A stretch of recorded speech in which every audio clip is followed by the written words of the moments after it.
Всем привет! Меня зовут Виктория Артеменко. Я психотехнолог.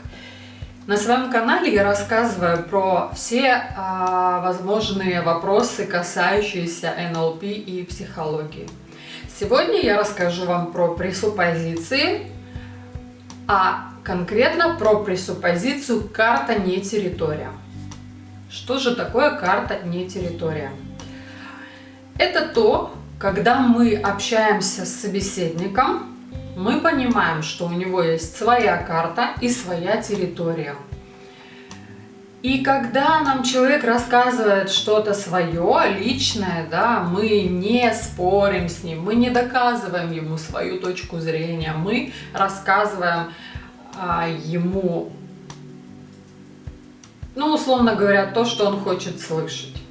То есть наш взгляд на его какие-то такие глубинные вещи. Например, вот он верит в суеверие, а вы, например, не верите в суеверие. Нужно выслушивать его, да, и с пониманием относиться к его этим вещам.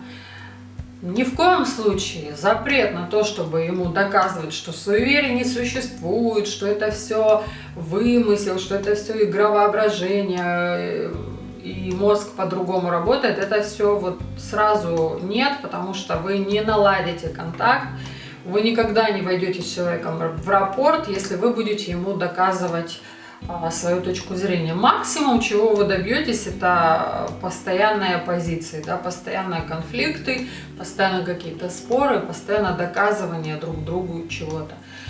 Но опять же, если вы, смотря какую цель вы преследуете, да, это тоже такая тонкая вещь.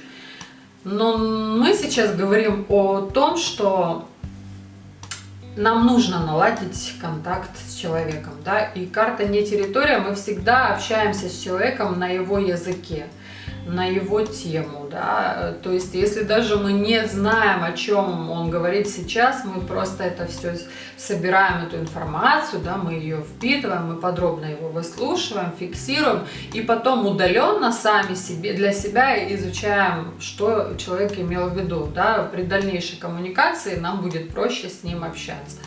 Вот. Точно так же общаемся насчет религии, политики, каких-то таких вкусов разных, предпочтений человека, для того, чтобы выстроить грамотную коммуникацию. Полезно этот навык иметь всем, кто взаимодействует с людьми, а именно это педагоги, доктора, психологи, журналисты, и всех желающих, кто хочет развивать свою карту, расширять. Потому что когда мы начинаем понимать идеи и темы других людей, наша карта, она расширяется, мы становимся более универсальными в плане понимания другого человека. Это очень полезный навык, и он приводит к положительным результатам. Это проверено лично мной, я прям на себе убедилась. Это чудесная особенность, чудесное свойство, когда мы умеем говорить в карте собеседника. Вот, сегодня я этим с вами поделилась. Вот, и благодарю вас за то, что вы посмотрели это видео. Подписывайтесь на мой канал, ставьте лайки, добавляйте в избранное себе этот видеоролик. И напишите мне в комментариях, что вам понравилось в этом видео, что вам не понравилось в этом видео. Я всем отвечу. И всем пока и хорошего настроения.